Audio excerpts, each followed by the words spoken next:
Today we got Mr. Tommy Rhodes, who is going to be coming and speaking to us today. And most of everybody in the entire Low Country knows Tommy. I don't think I've ever met anybody that doesn't know Mr. Tommy for whatever reasons. And I have come to really appreciate who he is and his testimony and what God has done through him. He's one of the finest examples of a father that I've ever seen. He loves Ann with all his heart, and she keeps him straightened out, and I think that's a good thing.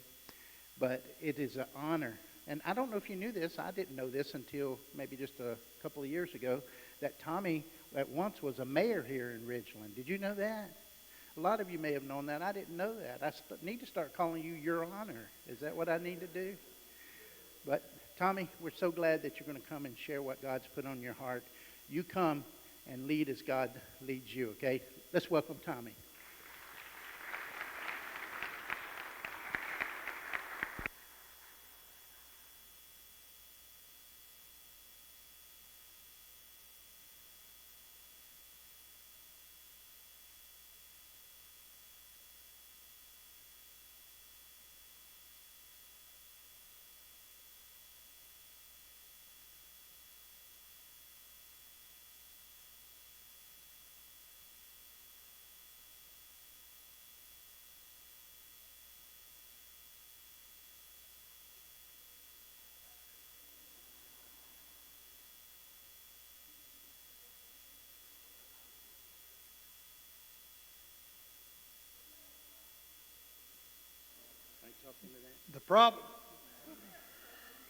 The problem with this,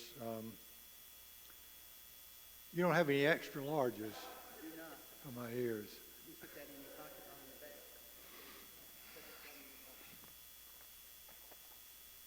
on the back. Pretty loud, isn't it? Well, I'm going to start talking like this, though. That's what I'm afraid of, you know. Well, I'm not going to try to preach today, but I will do my best to keep you here as long as Brother Larry does. And he brought this for me to sit in, so I don't want to, and I don't think I need to, but because I hadn't practiced it sitting down. But just a couple of points. I see a lot of not a lot of old faces here today. Did we count who? We don't do that anymore, but like Mother's Day. But we find out who had the biggest family here. The father.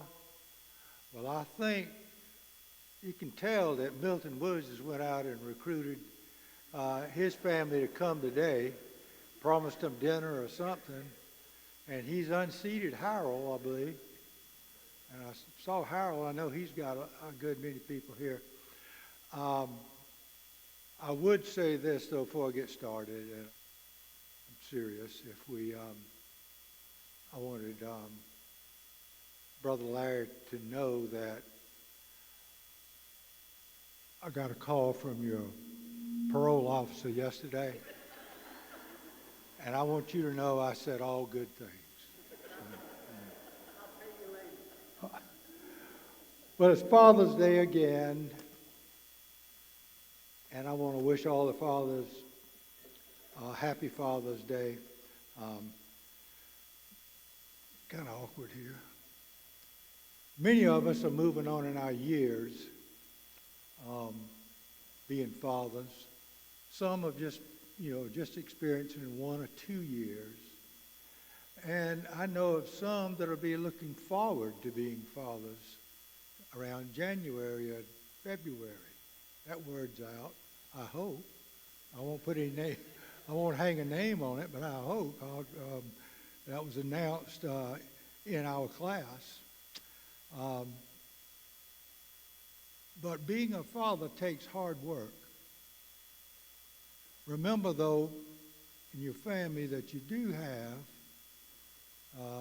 a helpmeet in your spouse. Father's Day it's hard to happen without a spouse, as some of you know. But you work together with each other and learn together to be a good father. and to be a good mother. But a father must give his children strong spiritual leadership. And there are a few good examples in our church. A few is not in there. There are good examples in our church. And in fact, good examples all around us. My father was a good example for his three sons. James and Edith Rhodes, my parents, had us memorize some verses that would help in any situation throughout life. And my wife, Ann, had given me an antidote, if you will, or a saying that's worth remembering. And I'll say it now. She said, the best gift a father can give his children is to love their mother. In Proverbs, we find this: a good name is more valuable than riches of silver or gold. That was one thing Daddy and Mama taught us.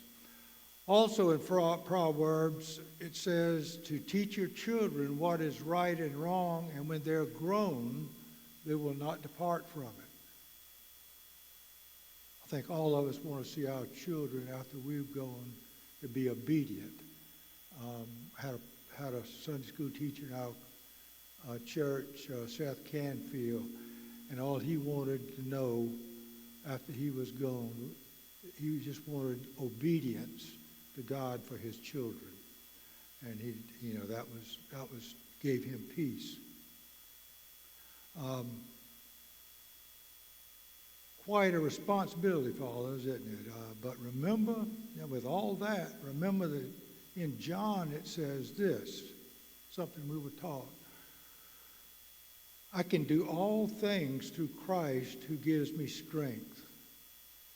And lastly, also in Proverbs, we were taught to trust in the Lord with all your heart and lead not to your own understanding, but in always acknowledge him, and he will direct your paths.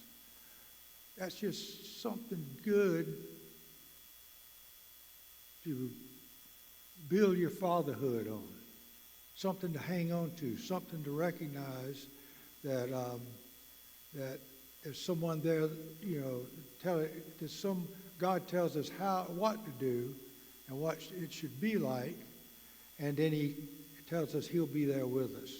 I was blessed to be brought up in a Christian home, and it started at home, sure, but it very much depended on this church, Risen Baptist Church, to be an integral part of my life's learning. Back then, the church was our spiritual and our social network. We had school, but, we had things going on at church all the time, such as Christmas, such as birthday parties and whatnot, going skating together. I know you still do that, but that's important, and for me to still have that and know that it's going on here. I have, you sure I'm not ringing? Sheesh. I thought maybe it was my treatments. My parents brought me to church at an infant age. This is when I came to church. Me and my younger brother. But we were enrolled in what was, and I know I've told you this, what was called a cradle roll class. And I attended all the classes of every age group, along with some that are visiting with us today and already are members of the church. Every age of classes, from Sunday school to Baptist Training Union. We call it BTU. And that was Bible study at night. So that was another time we were brought close together as kids and running around outside and growing up together. But now, we get to a point called a senior Sunday school class. Even when my father was here, that was referred to as the last class. Risen Baptist is still a part of my life.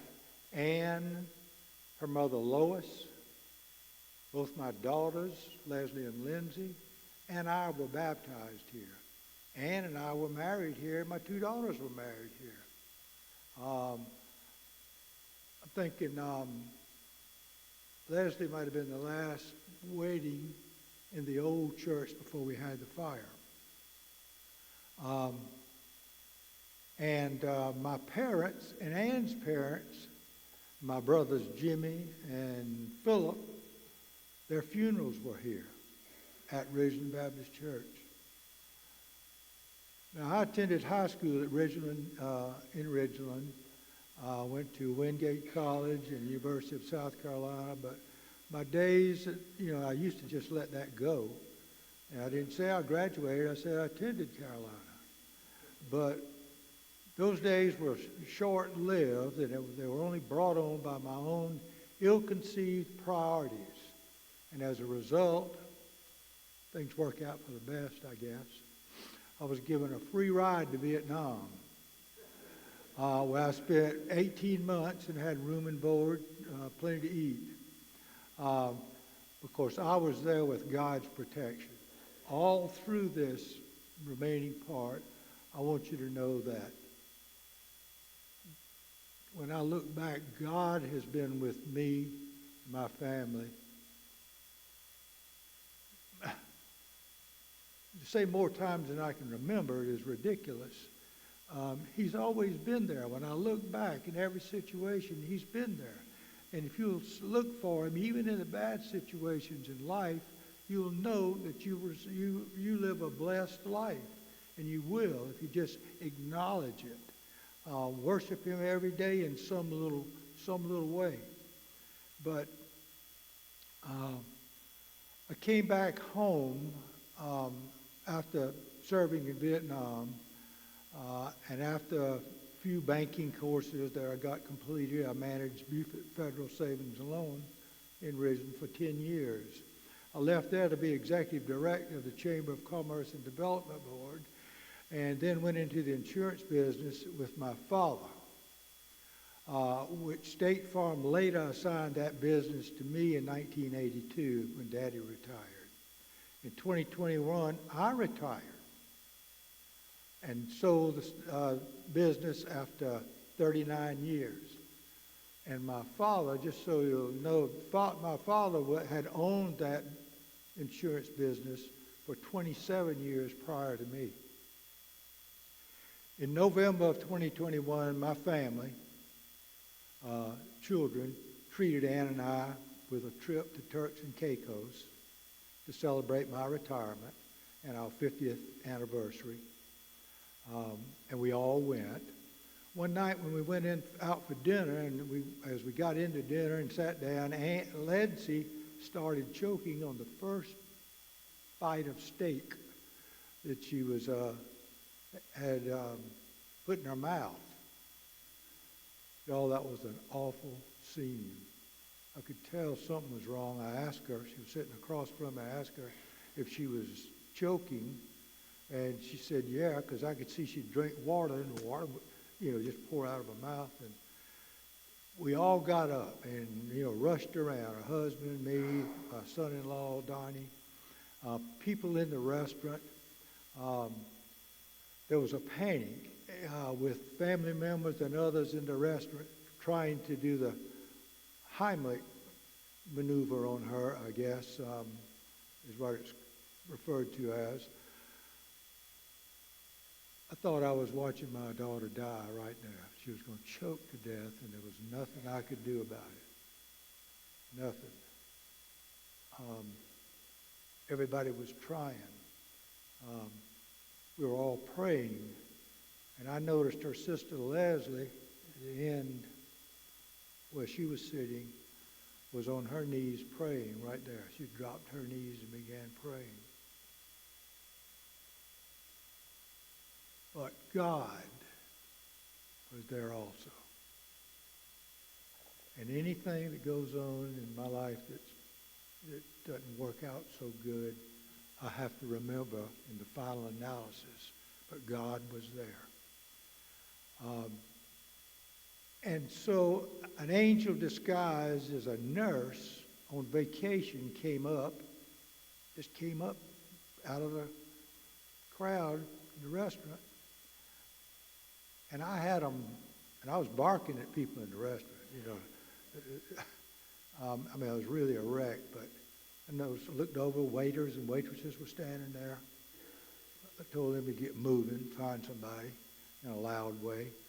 I just kept saying, do something. Saw a table back here. I said, do something, anything. But she came right up after the Heimlich maneuvers and all that. And we were tired. I was tired. Everybody was tired from trying to do this thing. She was just slumped over. And she put her finger right into Lindsay's throat and cleared the obstruction, just like that. And we were trying to force it out this way. It wasn't going to come that way. And it was reachable. God was there that night. And that makes me lead into a discussion I'd like to have sometime about angels that are disguised around us. Even though temporarily they they may be angels for life, but there were certainly angels on a night when I needed them. In September 2023, we cruised with 4 church friends, Steve Roundtree and Joan and Kim and Frankie Denmark, to St. Martin in the Caribbean. All over the Caribbean, and I've, from the 2 places I've been, boy, the water is beautiful there, blue water. Looks like, coming from a country background and being old, always reminded me of Aquavelva. So,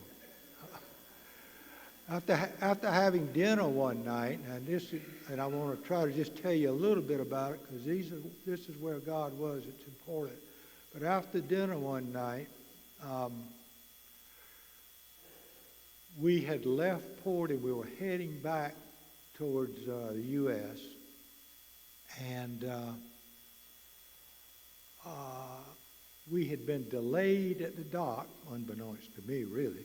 But we had been delayed at the dock for about an hour because we were waiting on someone who had an accident with a 3-wheeler or some type of motorcycle that had gotten hurt on an excursion. So they were waiting for them to come back. I walked into the bathroom to get ready for bed, and Ann says, this is all, what my friends have told me and what I've learned from them and what they haven't. But I walked into the bathroom to get ready for bed, and Ann says that I fell back out of the door onto the floor. I'd had a cardiac arrest. I was a young man, too.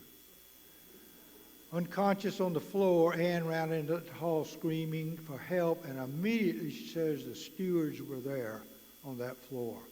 Our friends that I just spoke of were out in the hall with Ann, praying and comforting with Ann. After they worked on me for 15 minutes, they said they came out and told Ann that they were unable to get a sustained heartbeat. She asked them to please keep trying. Then after 31 minutes, they came out and said they were able to get a sustained pulse. I was taken to the ship's infirmary where I coded a second time.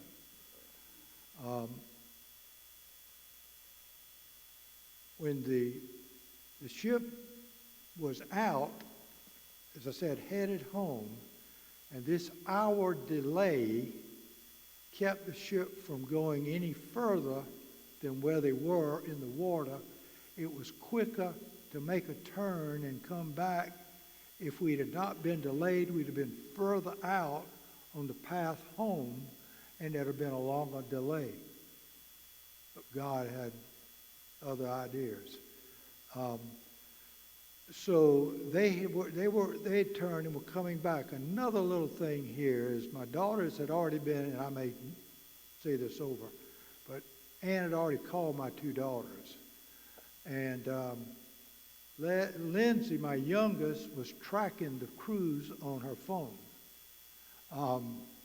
which, they do. I don't know how to do that, but they were tracking the cruise. and she could see where the ship was turning, and she assumed it was coming back to port. She knew, whatever that had been talked about on the phone call, she knew they were headed back to port probably to get me. So when they arrived, I was taken to the ship's infirmary on the boat. But at St. Martin, I was taken by ambulance over to St. Martin Medical Center. Ann says that she could feel God's presence at every turn during this time. I mean, we were just, they had in that medical center, in that little concrete room, waiting room they were in a plastic chair, all of them together. My understanding is those signs on the wall, saying to please pick up your trash and, put it in the trash can, to keep the rats down in the place, keep the rodents down. Well, it wasn't that bad, but they had the signs up. I've asked Ann. She said, well, the medical center was a nice center, but where we were at that point, what? My friends. Well, I think I said that, Ann.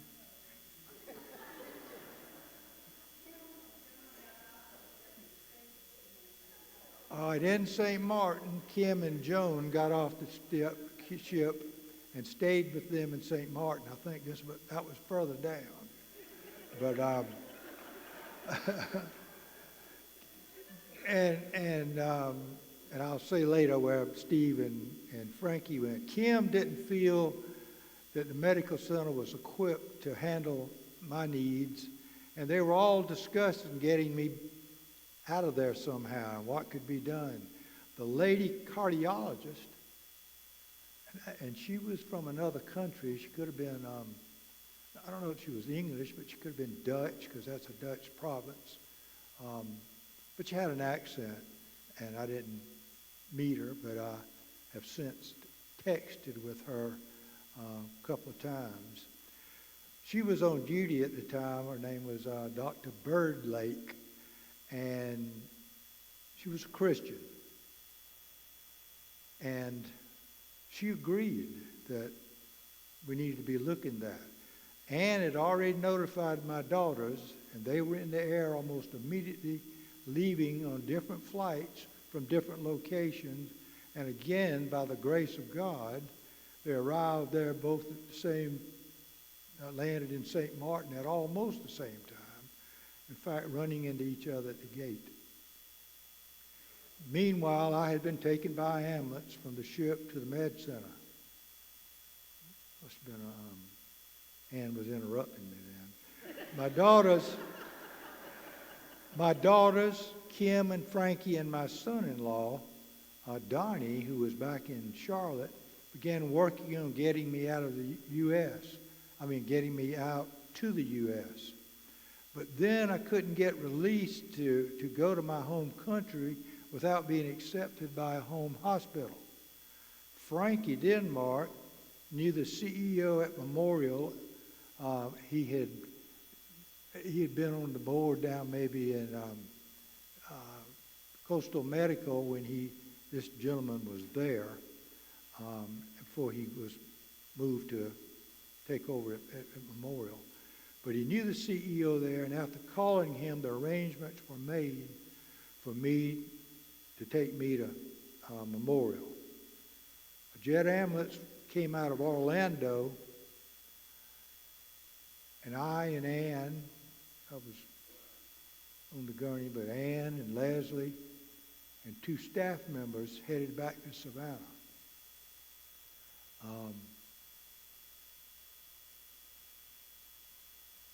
And in the small plane. A 4.5-hour trip turned into 7.5 hours. The small jet needed to take on fuel and oxygen and had to stop in Melbourne, Florida, to take that on. Meanwhile, because of the delay in arriving, the CEO called Frankie back to see where we were. Frankie explained the reason for the delay. After landing in Savannah, I was taken by Emmons to Memorial. 5 days of intensive care. After that, I was back in Ridgeland.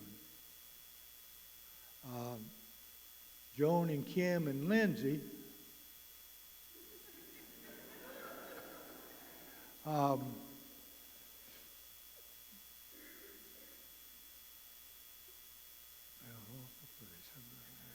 Joan and Kim and Lindsay took flights back to Savannah, and Frankie and Steve took the ship back to Port Canaveral.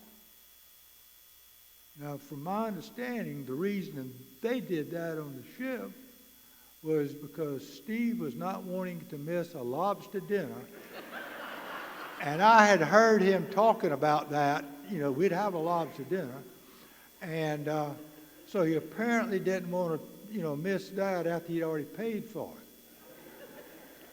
But both of them were heroes. They picked up the luggage when they got back to Port Canaveral, drove both vehicles home. And then as I began to tell others, this particular night I was talking to the M4C group, the Brotherhood, and I was talking about it, and I kept getting to a point where people would say this to me, and I would just talk with them about it and agree that I had said if I was home and this had happened, I probably wouldn't have survived if I was in my home. And I was thinking about timing to get there, ambulances, having to take me somewhere else. But by saying that, I said to them, I know that's not right, because how can I say that? Once again, I'm taking that out of God's hands. It's a miracle that's in his hands, and he's done all this other, but if I'd been here, he couldn't have done anything about it. That was a mistake, and I knew that. After it was over, after explaining myself, Pastor Larry came up to talk. He was leaving. We were all getting ready to leave. And he reminded me that in these situations, God orchestrates events like that. You ever feel like, somebody, something happened and it was by pure luck that you missed it, or something else happened, or if I hadn't have looked under the car, I'd have never seen the car keys, or something small, something major. But he orchestrated those events and does so for my benefit, but for benefit of those that are around you. Those that are around me. They know this took place.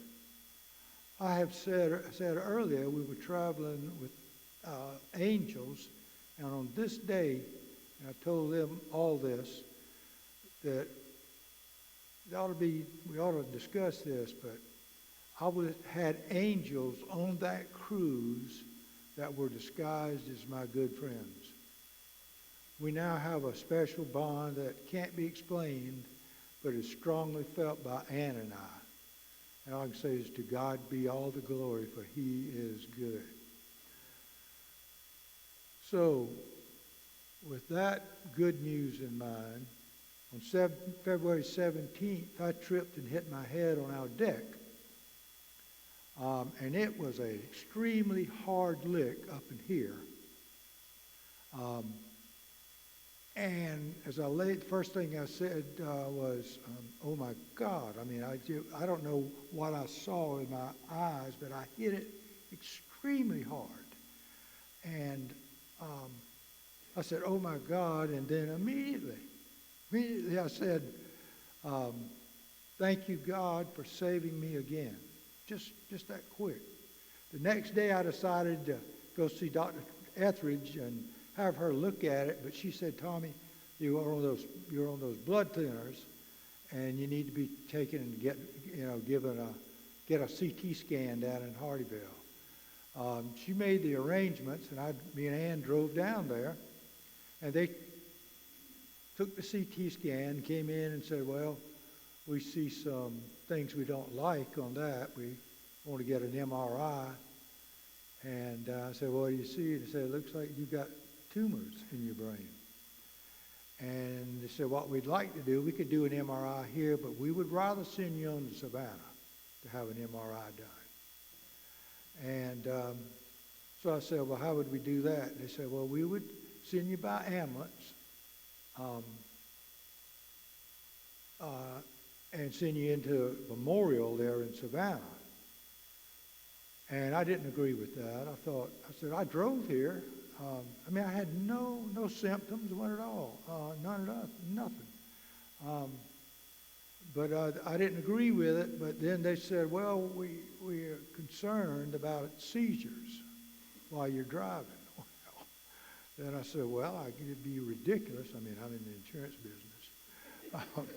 It'd be ridiculous for me not to go along with what they were advising me to do. So we made arrangements to do that, and I was taken to Memorial. And they did an MRI and confirmed the tumors. A day later, they did a full-body CT scan and showed tumors not only in my brain, but in my right femur, my pelvis, one of my ribs in the back, and both adrenal glands. A biopsy of one of the adrenal glands showed that I had metastasized melanoma stage 4. Strangely enough, my brother had died in 2010 from liver cancer finally, but he'd had cancer in other areas. Cancer is such an elusive disease. Philip, my youngest brother, was diagnosed with metastasized melanoma stage 4 in February of 22 and died 3 months later in May of 22. Since then, since all of this, I've taken 5 infusions of immunotherapy, and my last MRI indicated a slight reduction in the size of the tumors in my brain.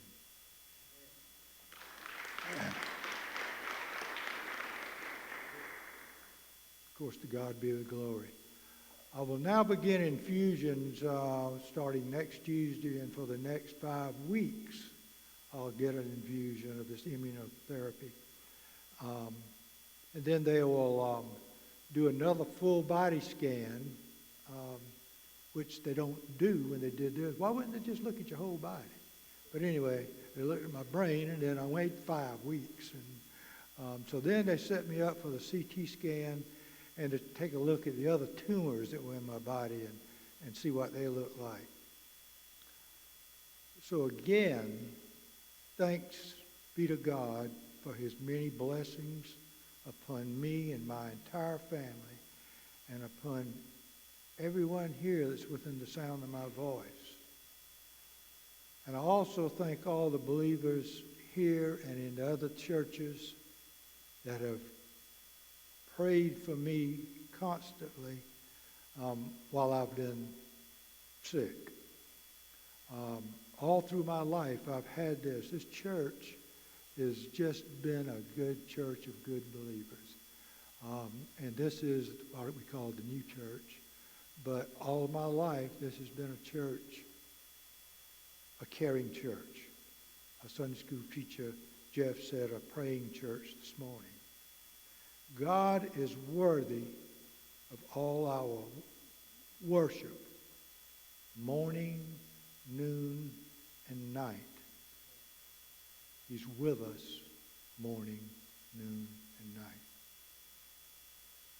So I hope that just tells you a little bit, a thumbnail sketch about me and how God has interacted in my life.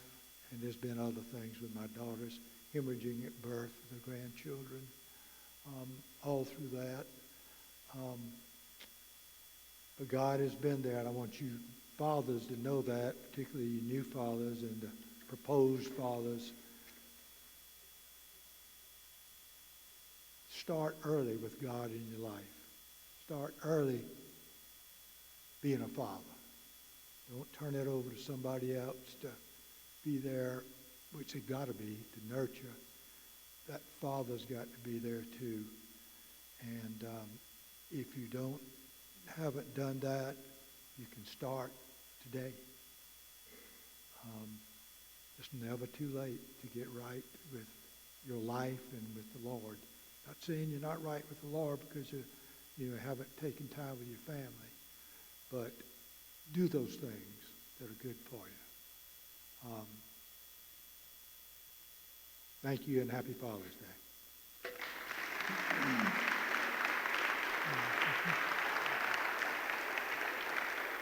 Thank you. I'll get that when you later. Y'all keep praying for Ann and Tommy. You can see they're still working through some stuff, and it just. Now, Tommy, thank you so much for sharing your heart. You know, the one thing that I picked up on your testimony, Tommy, is that God had already prepared in advance everybody to be there around him, whether it's a nurse and someone who's connected to an executive at a hospital, or it's the people on the boat. Every situation, God has gone ahead. And that's a great testimony of the power of God to do that. Amen. I'm so glad that you came today. I hope that you'll have a great Father's Day. Is Vicki in here? Vicki Archuleta? Where's she at? There she is. Here she is. Vicki has come this morning to join the church family. Officially, I guess you should say. She's been coming a while. But we want to welcome Vicki here today.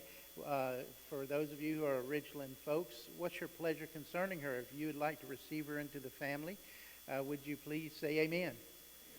She's coming by transfer of letter from a like-minded Baptist church here in the community, and we welcome you. We're so glad you've been coming and hope that God uses you to glorify his name here.